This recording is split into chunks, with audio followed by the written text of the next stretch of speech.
Hello मंडळी, कसे आहात? हाय फ्रेंड, कसे आहात? बरे आहात ना? मजेत आहात ना? मी आज तुम्हाला ना एक काकडीपासून पदार्थ बनवते, तांदूळ वगैरे यूज करून. त्याला ना काही लोक सांदण बोलतात, काही लोक ढोकळा बोलतात, काही लोक त्याला खसखसा बोलतात, काही लोक टोपातलं बोलतात आणि काही लोक त्याला मोकल बोलतात. मग आम्ही वेगळं एक नाव देते, ढेपळा म्हणून, काकडीचं ढेपळा म्हणून नाव देते आणि तो पदार्थ मी तुम्हाला बनवून दाखवते. तर चला आपण रेसिपी बघायला. तोपर्यंत लाईक करा, व्हिडिओ आवडल्यास माझे व्हिडिओ आवडल्यास लाईक करा, शेअर करा, सबस्क्राईब करा आणि बेलच्या इथे क्लिक करा. मग त्याच्यामुळे कसं माझे व्हिडिओ जेवढे मी पाठवेन तुम्हाला ते तुमच्यापर्यंत पोहोचतील आणि तुम्ही कमेंट करत जावा मला का. नमस्कार मंडळी, मी आता तुम्हाला ना हे बघा काकडीचं ना ढेपळं बनवून दाखवते. मग त्याच्यासाठी मी हे 2 काकड्या घेतल्यात, आपले गावठी काकडे असतात ना, त्याला हे अशा ह्याचे घ्यायचे. मी आता याची सालं काढून घेणार आहे. तुम्हाला पाहिजे तसं सालं न काढता पण घेऊ शकता तुम्ही. मी सालं काढून घेणार आहे. आणि गुळ घेतलाय, ड्रायफ्रूट घेतले. गुळ केवढा आहे? गुळ आता आपलं किती प्रमाण असेल ते मी दाखवेन ना करता करता त्या ना. तर हे 1 वाटी मी तांदूळ घेतले, ड्रायफ्रूट घेतलंय आणि वेलची पावडर घेतली, तूप घेतलंय, थोडंसं लागणार ते भाजण्यासाठी. तर आता आपल्याला सर्वप्रथम काय करायचंय माहितीये, हे तांदूळ आहेत ना, हे बारीक तांदूळ आहेत. मी पहिले धुतले आणि 2 तासासाठी फॅन खाली ना सुकत ठेवले. आता ते मी ना जरासं तूप टाकून ना ते भाजणार आहे. मी जास्त नाही टाकायचं, थोडंसं टाकायचं, कारण ते ढेपळ्याला ना कसं थोडासा स्मेल येतो तूप टाकल्यामुळे. मी तवा गरम केलाय आणि आता त्याच्यात मी ते भाजणार आहे. हे बघा, तुम्हाला तांदूळ जसे जेवढे पाहिजे तेवढे तुम्ही घेऊ शकता, जास्त प्रमाणात पाहिजे तर जास्त प्रमाणात. मग आता मी हे 1 वाटी घेतलेली आहे. आता हे मी ना भाजणार आहे, लालसर करणार आहे थोडे, आणि नंतर मी मिक्सरला लावणार आहे. ते एकदम रवाळ असं ना बारीक रव्यासारखं ते करायचं. तर तुम्हाला ना असं करायला वेळ नसेल ना, तुम्ही रवा पण यूज करू शकता. रवा यूज करायचा नसेल तर बाजारात मार्केटमध्ये राईसचे बारीक रव्यासारखे तांदूळ मिळतात, ते पण तुम्ही घेऊ शकता. नाहीतर इडलीला जे वापरतात ना, इडलीचा रवा, तो सुद्धा वापरू शकता. तर मी आता हे अशा पद्धती गावच्या ठिकाणी असे तांदळापासूनच करायचे ना, म्हणून मी ते तांदळाचा वापर केलाय.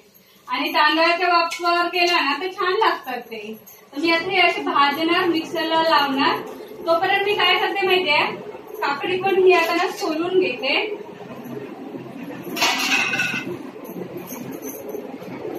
कट करू. हे अशी सालं काढायचे. मग व्हिडिओ कोण हे करणार, दाखवणार. हे बघा, असे ना हे सोलून घ्यायचे. वाटल्यास तू असं ना, आता ना माझी काकडी किसून झाली आहे. तर हे बघा, अशी मी किसली आहे. आता मी किसणीवरती ना अशी बारीक अशी किसून घ्यायची, अशी बारीक. हे बघा, अशा प्रकारे ना हे बघा असं किसून घ्यायचं. जास्त जाड नाही किसायची, बारीक किसायची. हे बघा, ही काकडी ना किसली ना, ते हे बघा हे सगळं त्याच्यातला किस मधलं पाणी सुद्धा घ्यायचं. हे बघा, हिरवं वास पण छान सुटलाय. आता ह्याच्यात आपण ना, मी ते 2 काकड्या घेतलेले ना, आता हा 1 वाटी गुळ घेते. हा मी ना सुरीने बारीक केलाय, कापून घेतलाय. चमचा असेल ना तिकडे, सुरी आहे ना. आता हा ना ह्याच्यामध्ये काकडीच्या ह्याच्यामध्ये ना एकजीव करायचा. आणि तुम्हाला जर असं थोडं अजून गोड पाहिजे असेल तर थोडासा घेऊ शकता. आपण थोडासा घेऊया का, गोड कमी व्हायला नको,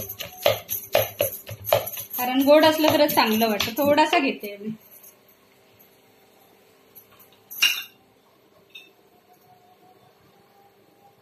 अर्धी वाटी घेते ना, अर्धी पाव वाटी होईल. अजून मी थोडा घेतलाय, कारण थोडं गोड असलं की चांगलं लागतं ना ते.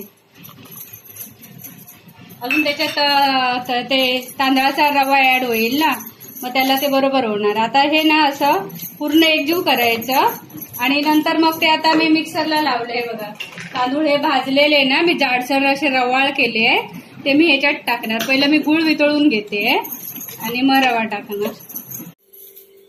हे बघा, मी ना आता हे गुळ काकडीमध्ये टाकले आणि आता हे बघा हे झालं, एकजीव झालं. आता त्याच्यामध्ये ना मी वेलची टाकते. वेलची पावडर ना? हा, वेलची पावडर टाकते. तर वेलची पावडर आता टाकली मम्मी. कशी मी वेलची पावडर बनवून ठेवलेली ना, तर ही मी अर्धा चमचाच टाकते, छोटा चमचा आहे. वेलचीने तसं ते वास चांगला येतो ना. आता हे मी ड्रायफ्रूट टाकते.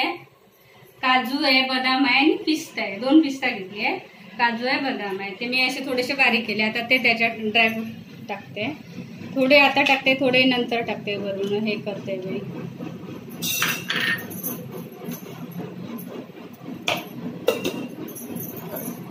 मीठ चवीनुसार मग मीठ जरासं टाकायचं, कारण गोड पदार्थाला ना जास्त नाही टाकायचं. एकदम किंचित चिमूटभर टाकायचं चवीने, जास्त नाही टाकायचं. मी बारीक करून ठेवलं होतं ना तांदूळ भाजून, ते बारीक करून ते आता मिक्सरला लावले. रव्यासारखे जाडसर केले. ते एकदम जाड नाही ठेवायचं, बारीक रवा ठेवायचा. आता मी ना हे टाकते त्याच्यामध्ये, एकत्र सर्व टाकलं. 1 वाटी घेतलेलं.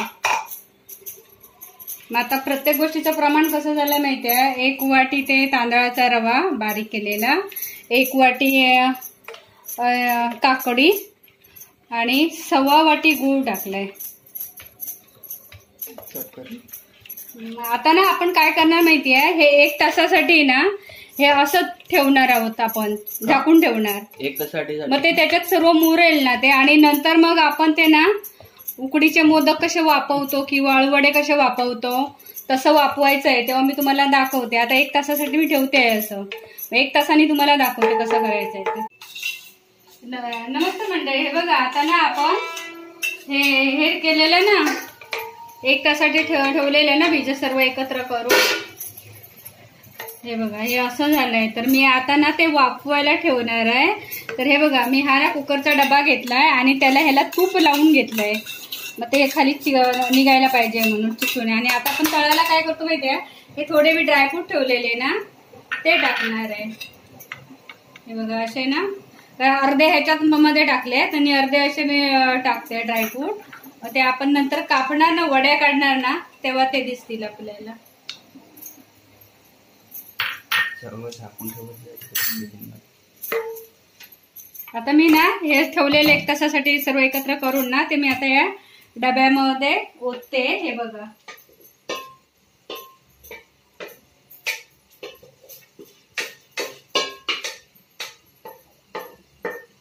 एकदम सोपं आहे करायला. आणि आता मी ना हे बघा हे असं ना सर्व प्लेन करून घेतलंय.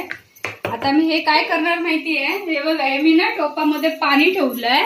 जसे आपण मोदक वापवतो ना किंवा अळूवडे वापवतो तसं. तर मी ही रिंग ठेवली. आपण ही रिंग आहे ती आम्ही पाण्यात ठेवली आहे रिंग. आणि ह्या रिंगच्या खाली पाणी ठेवायचं. आणि मी आता ह्या रिंगच्या वरती हा असा डबा ठेवणार. पाणी आता तापायला ठेवलंय आतमध्ये. तर ह्या रिंगच्या वरती मी डबा ठेवलाय. आता त्याला मी काय करणार, ते झाकण आहे ना ते असं झाकण ठेवणार असं बंद. आणि त्याच्यावर एक वजन म्हणून हा बघा हा असा दगड ठेवलाय, हवा नाही जायला पाहिजे. आणि आता मी ना हा बारीक गॅस करून ना अर्ध्या तासासाठी ठेवणार आहे. मग ते आतल्या शिजणार, पण बारीक गॅस करून ठेवायचा. आता अर्धा तास मी बघणार नाही, अर्ध्या तासानंतर मी तुम्हाला दाखवते. चला तर मंडळी आता आपण झालं काय बघूया. कारण मी तुम्हाला अर्धा तास सांगितलं ना, अर्धा तास मी ठेवला, अर्धा तासानंतर मी गॅस बंद केला. पण मी आता हे झाकण खोलते ना ते जवळजवळ 3 तास झाले. खरं म्हणजे हे ना रात्रीचं बनवायचं आणि तसंच ठेवायचं आणि सकाळी खोलायचं, म्हणजे आतल्यात चांगलं ते शिजलेलं असतं. पण मला तुम्हाला दाखवायचं आहे ना ते कापून वगैरे, म्हणून मी आता 3 तासानंतर खोलते. आता थंड झालंय पूर्ण ते. तर मी आता हे काढते बघा. हे आता ते एकदम चांगलं झालंय. उशिरा हे केल्यामुळे हे बघ कडक झालंय एकदम. असं व्हायला पाहिजे कडक, नरम नाही व्हायला पाहिजे. अशी सुरी हे बघा पटकन यायला पाहिजे. बघा चिकट काय नाही चिकट. मग आता आपण हे काढणार. पूर्ण थंड झालंय. जास्त वेळ ठेवलं ना तर चांगलं असतं. आता आपण ना काय करणार माहितीये, हे असं काढून घेणार. लागलं का नाही, पहिल्या ना असं साईडने सुरीने ना असं गोल हे करून घ्यायचं, काढून घ्यायचं असं. मग ते कसं पटकन इजी होईल निघायला. आता आपण काय करणार, ह्याच्यावरती ना असं उलट व्हिडिओ सुरू आहे. अरे वा छान आलंय ना. हे बघा असं यायला पाहिजे. आपण हे तळायला असे ड्रायफ्रूट लावलेले ना, तुम्ही पटकन असं निघतं ते इजी, नाहीतर तुम्ही ते आपला ह्याचा पेपर मिळतो ना, काय बोलतात त्याला, बटर पेपर, तो लावायचा. आता हे बघा, आता आपण ना हे वड्या काढणार, कापणार. ह्याला आपण ना मोकल बोलतो, सांदन बोलतो, खसखसा बोलतो, धोंडस बोलतो. तुम्ही काय पण नाव ठेवू शकता ह्याला. गावच्या ठिकाणी ना असं खसखसा बोलतात त्याला, नाही तर धोंडच बोलतात. असं कापायचं. हे खायला ना, हे सर्व हे जुने पदार्थ आहे. तुम्ही पण आता ना असे बघा आणि करा आणि खावा. कारण ना आता कोण असं करायला बघत नाही. सर्व रेडीमेड काय दुकानात भेटतं बाहेर, तेच घेऊन येतात आणि खातात. पण ही खाण्यात ना मजा खूप वेगळीच आहे, भारी. तुम्ही एकदा करा मी दाखवल्याप्रमाणे आणि असं खावा आणि मला मग कमेंट करून सांगा कसे झाले आहेत ते. व्हिडिओला लाईक आणि व्हिडिओला ना लाईक करा, शेअर करा, सबस्क्राईब करा आणि घंटी वाजवा. बरोबर ना. आता हे बघा असे तुकडे येतात, दाखवते मी तुम्हाला कसे तुकडे येतात ते. हे बघा अशा टाईपचे तुकडे असतात. तर आपल्याला त्यांना डिश मध्ये नंतर दाखवावे लागतील ना हे सर्व काढून. नाही गरज नाही ना, असं ठीक आहे, दाखवावे लागतील ना. ठीक आहे ना असे अशा साईडला. हे बघा अशा प्रकारे तुम्ही पण बनवा. पटल्यास ठेव पटकन.